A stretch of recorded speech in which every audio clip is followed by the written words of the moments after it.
Student यकीनन आपको ये कंसेप्ट क्लियर हो गया होगा इनकम्प्लीट डोमिनेंस का। तो अब हम आ जाते हैं इस डेफिनेशन की तरफ। तो डेफिनेशन क्या बनी? When the phenotype of heterozygote is intermediate between the phenotype of the two homozygote, it is called incomplete or partial dominance. When the phenotype of heterozygote, अभी हमने देखा एग्जाम्पल में हेटेरोजाइगोट हमारे पास R1 R2 था, जो कि क्या था, ये पिंक फ्लावर को रिप्रेजेंट करता था, पिंक फ्लावर को। तो ये क्या हुआ कि डेफिनेशन के अंदर अब और भी वाज़े हो गया concept. When the phenotype of the heterozygote is intermediate between the phenotypes of the two homozygote, वो टू होमोजाइगोट्स क्या थे? जैसे अभी हमने शुरू में देखा R1 और R2।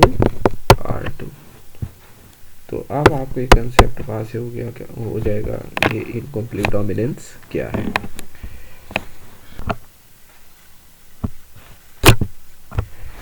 Dear students, next concept की तरफ आ जाते हैं, codominance. The phenotype of heterozygote is distinct in quality from those of the two homozygotes. It is not an intermediate quantitative expression like incomplete dominance. Each allele of the gene pair is associated with different substances. For example, जैसे यहाँ हम example में देख सकते हैं अलील ए और अलील A2, A1 और A2। A1 produce करता है X सब्सटेंस और जो A2 है वो Y सब्सटेंस प्रोड्यूस करता है। यानी एक दूसरे को इफेक्ट नहीं कर रहे, ना ही एक दूसरे को सप्रेस कर रहे हैं या इनमें से कोई एक डोमिनेंट हो रहा है, बल्कि अपनी अपनी एक्सप्रेशन सेपरेटली रिप्रेजेंट कर रहे हैं। और जिसकी वजह से हम देखते हैं कि A1 जो अलील है वो X सब्सटेंस प्रोड्यूस कर रहा है और A2 Y सब्सटेंस। इसे हम कहते हैं codominance. Codominance occur when both the alleles express independently in heterozygote A1 A2 and form their respective products X and Y. The codominant heterozygote would have both substances at the same time. That is codominance. Mn blood type और blood group system, ये इसकी example है codominance की, जिसमें हम ये देखते हैं कि जो ब्लड ग्रुप M है वो अपना सब्सटेंस प्रोड्यूस कर रहा है। जैसे हम देख रहे हैं कि M ब्लड ग्रुप क्या है, वो अपना क्या है, वो सब्सटेंस यानी एंटीजेंस क्या है वो प्रोड्यूस कर रहा है। N blood group N antigens produce कर रहा है। M and A N antigens produce कर रही हैं। तो यहाँ देखने की बात ये कि हर जो फिनोटाइप है एक अपना यहाँ पर एक्सप्रेशन दे रही है, कि जैसे M ब्लड ग्रुप की जो फिनोटाइप है वो एक अपना अलग सब्सटेंस प्रोड्यूस कर रही है, N एक अपना और Mn अपना M और N सब्सटेंस, कोडोमिनेंस को रिप्रेजेंट करते हैं। नेक्स्ट है over dominance. This dominance relation is fascinating because the over-dominant heterozygote exceed in a quantity the phenotypic expression of both the homozygotes.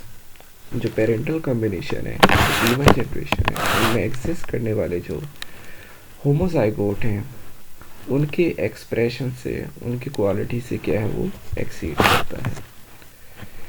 For example, जैसे यहाँ हमारे पास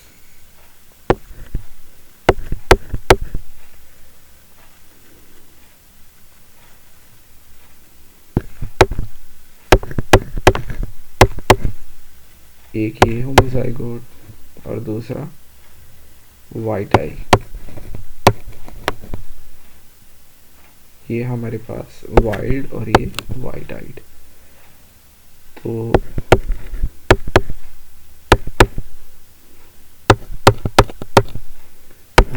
पर जो हेट्रोजाइगोट ऑब्टेन हो रहे हैं,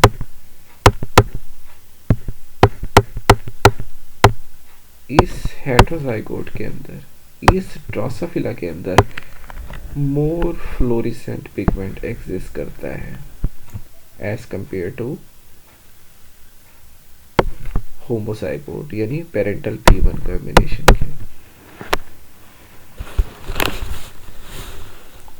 फिर दोबारा रीड करते हैं पैराग्राफ।